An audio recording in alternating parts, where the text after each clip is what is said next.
I was the forgotten son until I built a startup like a boss, exposed their lies, and chose a new family over their betrayal. Hello. I need to talk about something today. I'm a 27-year-old male. I suppose you could say that I've been the one ignored my entire life. My younger brother Chris, a 25-year-old male, and older sister Sarah, a 29-year-old female, are my siblings. It would be an understatement to suggest that they were always the golden children in my parents' view. They could never do anything wrong, but I was just there. Sarah excelled academically as a child, consistently receiving straight A's and participating in all school-related activities before attending a prestigious Ivy League university. It was my parents' obsession. They couldn't stop raving about how delighted they were the moment she received her admission letter. I promise, they invited all of her relatives and friends to this lavish celebration party. We felt as though we were celebrating Sarah's academic achievement with a second Christmas. Chris, however, didn't have to make a concerted effort. For him, everything just appeared to go smoothly. Following Sarah's example, he enrolled in a prestigious graduate program. My parents also ensured that everything was prepared for him. They purchased him a new laptop, helped him move, paid his tuition, and more. Then there was me. I attended a state college instead of an Ivy League school. Although it was a fine school, I had the impression that my parents wouldn't boast about it the way they did about Chris and Sarah. They kind of nodded and muttered something like, "That's great, Michael." When I informed them I had been accepted, but I could tell they weren't really into it. No party, no celebration. If we ordered takeaway that night, I was lucky. I made an effort to ignore it. But as I grew older, I became more aware of how different things were for me than for them. The money was just as important as the attention. Consider the wedding of Sarah. $200,000 is no laughing matter. The setting, the catering, the dress, my parents went all out. They handled it like it was the biggest thing ever. Some members of our family were even flown in from out of state. They covered all of Chris's graduate school expenses and provided him with rent assistance until he was able to support himself. They also took care of his educational loans, so he didn't even need to worry about those. But me? I asked my parents for assistance when I was just starting out in my job and required some work-related tools, things that were necessary to even get started. I received $7,000. Please understand that $7,000 is a substantial sum of money. However, it kind of hurts when you contrast that with $200,000 for a wedding or fully covering someone's tuition. I felt like I was only receiving the bare minimum, so they could claim to have been helpful. It wasn't just the cash. I always felt like the odd one out whenever our family gathered together. Every discourse at family dinners revolved around Chris's most recent accomplishment or Sarah's fancy job. As they sat there, they would discuss their upcoming extravagant plans, vacations, or improvements to their homes. I would be sitting there consuming my meal while attempting to come up with anything to add to the discussion. What was I going to say, though, really? It seemed like my accomplishments paled in comparison to what they were doing. Hey, I just finished a big project at work, and I'm still paying off my car. One dinner in particular, perhaps a year ago, comes to mind. As was customary, the topic of conversation shifted to Sarah's most recent travel plans as we were all seated around the table. "Oh, we're going to Europe for a few weeks," she revealed nonchalantly as she sipped her drink. "It's just so nice that Mom and Dad are able to help out with the expenses," Chris added, his voice discussing some of the wedding expenses that were paid for in a casual tone. He remarked, "I honestly don't know what we would have done without that $200,000. Sarah immediately burst out laughing, saying thanks to our parents covering everything, expressing her relief that the tuition hikes had no effect on her. They seemed to be hammering their words into my head as I sat there, attempting to concentrate on my plate. It wasn't just the money. I had to work for my advancement and take out loans to make ends meet, whereas they had their futures handed to them. They pretended not to have to worry about it, but every dollar seemed like a fight. The worst thing? I wasn't even included in the discourse, yet nobody appeared to notice. My face became hot, my hands clenched beneath the table, and I could feel my irritation mounting until I was unable to contain it any longer. I whispered, "Must be nice." There was silence in the room. Everyone was watching me.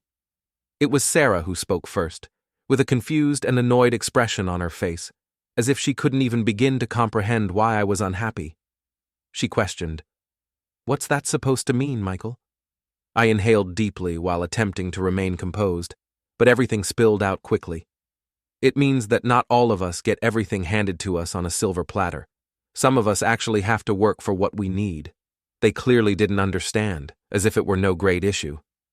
Chris simply shrugged and relaxed back in his chair. He smiled smugly and added, "Michael, you're always acting like you're the victim. Didn't Mom and Dad help you get those tools for work?" That struck a chord. Even though they gave me $7,000, it seemed insignificant in comparison to what they had done for Chris and Sarah. I said firmly, "Yeah, they helped. But $7,000 compared to hundreds of thousands? It's not the same, and you know it." As usual, Mom tried to defuse the situation. "Michael, we thought that's what you needed. We've always tried to give you what was fair." "Fair?" I asked, my voice bursting with resentment. "You think this is fair? You've given them everything. You've practically paved their roads for them, and I've had to build mine brick by brick." From there, the discussion took a turn for the worse. Everyone made an effort to justify themselves and claimed that I was exaggerating. Dad shook his head and remarked, "You're exaggerating this." "No," I replied. "You gave me the minimum. That's the part that hurts the most. You didn't care about what I wanted, only what you thought was enough to keep me quiet. It was more than I could handle." Without saying another word, I got up and walked out of the room, my chair making a loud scraping sound against the floor. I didn't turn around, but their voices followed me as I left the room. I was tired of constantly getting the leftovers and being the one who was forgotten. That night, I was furious and stormed out of the house. I don't believe I've ever been that angry. My heart was thumping in my chest as if it were trying to escape. It seemed like the world was closing in on me with each step I took down the driveway. I had no idea where I was heading. I simply knew that I had to leave far away. It was late, maybe around 10 o'clock, and there was silence on the streets. You know, that spooky silence where everything seems a little too motionless? Yes, that was it. As I went, the only sound was the sound of my sneakers hitting the pavement. I wasn't in the mood for distractions, so I didn't have my phone out or my headphones on. I had to think. I kept thinking about the supper while I was walking, Chris's arrogant expression, Sarah's patronizing inquiries. They all seemed to be living in a bubble of privilege and were unaware of how oppressive it was for me. I was merely an outsider with a window into their lovely little world. My frustration grew as I gave it more attention. Why didn't I say more? Was a question I kept asking myself. Why didn't I actually give it to them? However, I later came to the realization that my words would have had no impact. Talking to a brick wall was like that. I had my version of what happened, and they had theirs, and the two were never going to coincide. I eventually made my way to the park where I used to spend my childhood. The residence was only a 15-minute walk. Some trees kind of obscured an old bench in a spot next to the playground. It was one of those locations you travel to when you simply need to escape from everything, and I needed that. I took a seat and simply gazed up at the sky while leaning back against the chilly wood. On this particular clear night, all the stars were visible. It would normally be soothing to me, but that night, it didn't help. I couldn't stop thinking about how unfair everything was, how I had spent my entire life striving to fit in, only to be given scraps while my siblings had it all. I briefly considered not glancing at my phone as it buzzed in my pocket. However, my curiosity overcame me, and I took it out. It was Sarah's text, of course. "Michael, where did you go? You need to come back. Let's talk about this." Talk? Yes, exactly. I have previously heard that. Nothing in my family was ever resolved by talking. The routine was always the same. Mom and Dad would explain why things were the way they were, and I would be told to accept it. However, I wasn't in the mood for any more justifications this time.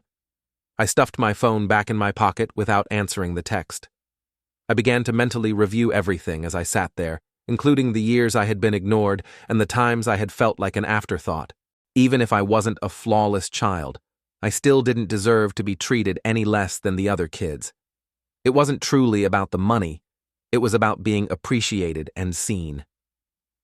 For whatever reason, My parents had come to the conclusion that Sarah or Chris's wants and aspirations were more important than mine. I'm not sure how long I sat there, but eventually, the cold began to set in. The nights were growing colder, and fall was rapidly approaching. The wind sliced through the thin material of my jacket as I drew it firmly about myself. I considered going home, but the notion of going back inside that house and confronting them after everything that had transpired was too much to take. I became aware of something while I sat there. I was sick of battling for meager attention and support. I wasn't just angry anymore. I decided then and there that I was done. I'm done trying to fit into their ideal little family photo and to get them to notice me. With a renewed sense of resolve, I rose from the bench. It was time to put myself first and create the life I desired without continuously looking for their approval. I didn't require their sympathy or handouts. I was determined to make it myself and demonstrate to them what they had been missing for years. I experienced an odd mixture of relief and melancholy as I made my way back to my flat. I was relieved that I was at last taking charge of my own life, but I was also sad about the familial relationship I was giving up. I felt like I was headed in the right direction for the first time in a long time, even though I knew it wouldn't be simple. I took a seat at my desk and began making plans as soon as I arrived home. I was determined to put my all into my profession and create something for myself. Maybe they'll realize what they've been missing out on for years when I've succeeded and reached my goals on my own terms. But I had a job to do for the time being. It was time to begin crafting my own narrative, one in which I was more than a supporting character in the accomplishments of others. I was prepared for the moment that would be my chance to shine. First update. Since my last post, which was around 2 years ago, a lot has transpired. I made a choice that would change the trajectory of my life following that terrible family supper. I had had enough of being the afterthought and the forgotten son. It was time to go out on my own, free from my family's support or meddling. I approached my task with a level of resolve I had never experienced before. I began by working longer hours and taking on more tasks and responsibilities at work. After my employer took note, I received a promotion offer a few months later. Though not very significant, it was a positive start. This company idea had always been in the back of my thoughts. I now concluded that the moment had come to turn it into a reality. I planned, saved, and researched whenever I had free time. I reduced all of my expenses, including eating out, buying new clothes, and taking trips. I invested every extra dollar in my company fund. I finally got enough money to launch my firm after a year or so of saving and planning. It was a digital startup that specialized in creating small business software. The initial months were harsh. I was working non-stop, attempting to balance software development, customer meetings, and all of the administrative duties involved in managing a company. After being impressed by my work, a local business owner referred me to his network, which was my first big break. All of a sudden, I had more clients than I could manage alone. My first employee was hired, followed by my second. I had a tiny staff working for me before I realized it. My confidence increased along with the business. I felt like I was actually succeeding on my own terms for the first time in my life. I was no longer living in the shadow of others. I was making something significant, something wholly original. My family was aware of the change, of course. Initially, Sarah's texts were just inquisitive inquiries about my well-being. My answers were succinct and ambiguous. Then followed the family together invitations, which I graciously turned down because of my professional obligations. The first person to really push was Sarah. One day, she unexpectedly arrived at my workplace. Sarah's eyes widened as she took in the workplace when I walked out to the reception area. Although it wasn't very ostentatious, it was contemporary, polished, and obviously effective. Her voice was a mixture of astonishment and something else I couldn't quite pinpoint when she said, "Michael, this is amazing. Why didn't you inform us of everything?" I shrugged and spoke in a neutral tone. "I have been quite busy." She scowled, obviously dissatisfied with my response. "We have been concerned for you. You no longer attend family dinners. We hardly ever hear back from you. Your parents believe they have done something incorrectly." I experienced a little twinge of guilt. But then I recalled all those years of suffering and feeling inferior as they navigated life with the help of our parents.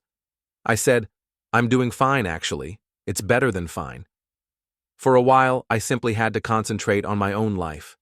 My business kept expanding as the months passed. We expanded our workforce and relocated to a larger office. I even appeared as a rising entrepreneur to watch in a local business publication. My phone was inundated with texts from my family on the day the piece was published. They were all excited, proud, and celebratory.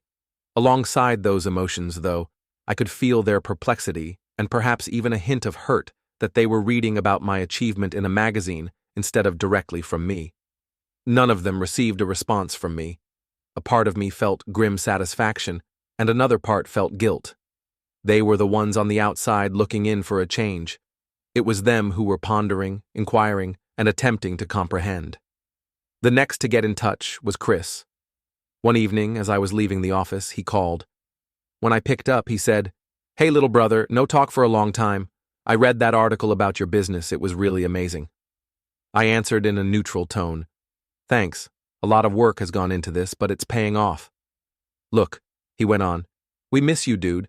Even though I know the family has been acting strangely recently this weekend, how about we have supper together? We may congratulate your success and catch up." I was tempted for a second.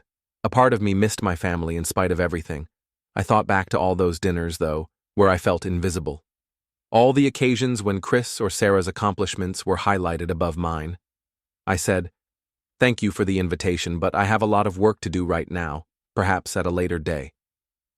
Even though my accomplishment was fulfilling, I realized as I was driving home that evening that it hadn't made things better with my family. It had, if anything, made it wider. I was pleased with my accomplishments and pleased that I had completed everything by myself. However, my success came with a loneliness I hadn't expected. I wasn't prepared to close that gap, though. Not quite yet. I had been the family's afterthought for far too long. I wasn't sure whether there was still space for them in my own story, which I was now writing. I would deal with whatever came next on my own terms. Second update. About a year and a half has passed since my last post, and my life has changed drastically once more. The expansion of my tech company has surpassed my wildest expectations. We now serve mid-sized businesses throughout the state as part of our extended service offering. We were listed as one of the top 50 startups to watch in a major business magazine last month. My phone was inundated with congratulations the day the piece was published, but one in particular, a voicemail from my mother, stood out. "Michael, honey, it's Mom. We saw the article. Your father and I are so proud of you. We'd love to talk if you have a moment. Please call us back when you can." I was taken aback. My parents hadn't spoken to me directly in more than a year. I wasn't sure how to react after so much time, so I didn't call back right away. A week later, my assistant told me I had guests when I was working late. I was shocked to see my folks standing in the lobby. They appeared older and more worn out than I had recalled. When they saw me, their eyes glowed with a mixture of pride and apprehension, but Mom's hair had more gray and Dad's shoulders appeared to slump. Mom said hesitantly, "Michael, we hope you don't mind us dropping by like this. We simply had to see you." I escorted them to my office where they gazed at the contemporary furnishings and the accolades that lined the bookcases. They hadn't seen their struggling child like that in a long time. "This is really amazing, son," Dad remarked in a rough, emotional voice. "You've accomplished a lot for yourself." The uneasy silence was broken by Mom. "We must apologize to you, Michael. After much consideration, we've come to the conclusion that we treated you differently from your siblings. We sincerely apologize for not seeing it at the time, but we do now." A lump formed in my throat. I'd been waiting so long to hear this, but I wasn't sure how to react when the time came. Dad bent over. "We're proud of you, son, not only for your accomplishments, but also for taking on this challenge alone. We were oblivious to your abilities until you demonstrated them to us." After that, we spoke for a while. I discovered that I was talking more about the setbacks and victories over the previous few years. It was odd, but in a way, it felt perfect, like the puzzle pieces were finally coming together. After a moment of hesitation, Mom continued. "There's something else we wanted to talk to you about, Michael," as our conversation came to an end. "We need your assistance immediately." I felt my guard go up. What sort of assistance? They looked at one another, and then Dad said something. The family business is at issue, son. We're in trouble. We haven't kept up with the changes in the market. Failure to upgrade promptly will put us in danger of becoming bankrupt. Mom hurriedly added, especially after everything we hate to ask. However, we reason that, given your technological and business acumen. I sat back, feeling a lot of different emotions. Even though their apology appeared genuine and I wanted to get back in touch, I couldn't help but feel suspicious. Was this the true cause of their unexpected arrival? At last, I answered, I need some time to think about this. There's a lot to take in. With a hopeful yet nervous expression, they nodded. Mom gave me a hard hug as I walked them out. She whispered, Michael, you are loved, regardless of what you decide. I spent a lot of time sitting in my office after they went, gazing out at the city lights. I had put forth a lot of effort to prove myself and get here. My family was now requesting my assistance right after I had achieved the height of my prosperity. I didn't miss the irony. There was a part of me that wanted to be the greater person and offer them assistance. However, a part of me that recalled years of feeling inferior wanted to say no, to let them know that I didn't need them any more than they had needed me. I understood that there was more at stake here than simply business. It had to do with family, forgiveness, and the kind of person I wanted to be. Whatever I chose would influence not just how I interacted with my family, but also the type of man I was growing into. With my parents' number displayed on the screen, I took out my phone and gazed at it. Is it better to call or not? Is it better to assist or not? The later the night became and the quieter the city below, the more I thought about the choice. Reddit, what would you do? Do I still owe my family anything after all of this, or is it time to put this chapter behind me for good? Third update. My parents requested assistance with their failing business a month ago. I hired a private investigator since something wasn't quite right. I was shocked by what I found. Instead of failing, the family firm was doing quite well. They had recently landed a big deal. However, it wasn't all. Financial deception spanning years was discovered by the investigator, inflating the costs of Sarah and Chris's education and marriages. My parents had been transferring funds into personal accounts. $200,000 for Sarah's wedding. A large portion of money was transferred to a covert investment account in her name. Sarah's tuition was actually paid into a high-yield savings account, and Chris had a trust fund. In addition to favoring my siblings, they had deliberately worked to secure their financial prosperity at my expense. I was enraged.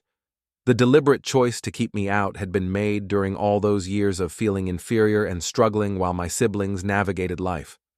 I summoned my legal staff to a meeting. There were certain dubious tax strategies that could lead to issues if they were discovered, even if the majority of my parents' acts fell into legal limbo. I invited my folks to come to work with me. They came with a hopeful expression, perhaps expecting me to assist them. When they saw my reaction, their faces sank. I said, "Sit down. We must speak." I presented all that I had found. I saw their expressions change from shock to guilt to dread with every admission. "How did you accomplish this?" I asked with a trembling voice. "You were purposefully keeping me down while uplifting everyone else, even though I felt inadequate all these years." Why, my mom broke down in tears. According to my father's explanation, they viewed me as the self-sufficient, powerful one. He spoke in a hollow voice. I interrupted him, saying, "I don't want excuses. I want you to be aware of what is about to happen." I informed them that I had contacted the IRS anonymously about their dubious tax procedures. Additionally, I had provided Sarah and Chris with proof of how they had profited from our parents' dishonesty. I remarked, "Your ideal family image is about to fall apart, and you can't buy your way out of it this time." "Please, Michael," my father pleaded. "We can make this right. We'll put things right." I chuckled without humor. "That's the issue, Dad.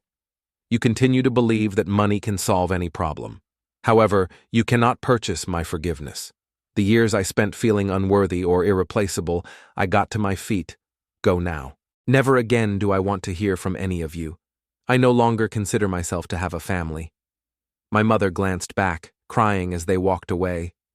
"You are loved, Michael. We always have." I gave her a direct look. I don't want to be involved if this is how you define love. I stayed in my office for a while after they left, feeling a mixture of relief, betrayal, and rage. I was relieved that I could finally stop questioning my value and that I knew the truth. Sarah and Chris sent me texts in the days that followed. Some were irate, some beseeching. None of them received a response from me. With fresh energy, I pushed myself back into my work. My business kept expanding, and I discovered fulfillment in coaching aspiring business owners from comparable backgrounds. 6 months have passed since that altercation. The pain of what I've lost, or rather what I never truly had, still aches on some days. Mostly, though, I feel liberated, free from the burden of attempting to convince others of my value when they never intended to. I'm aware that some people may believe that I was too severe and that the family deserves forgiveness. However, I've discovered that leaving toxic relationships, even ones that include your own blood, can occasionally be the healthiest course of action. To everyone who has ever felt like the odd one out, know that your value is not based on how your family views you. You possess the ability to craft your own narrative, generate your own achievements, and locate those who will appreciate you for who you are.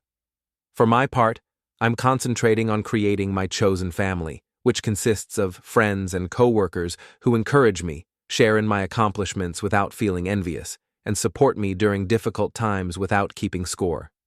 Regardless of our backgrounds or experiences, let's celebrate fresh starts, chosen families, and creating our own narratives.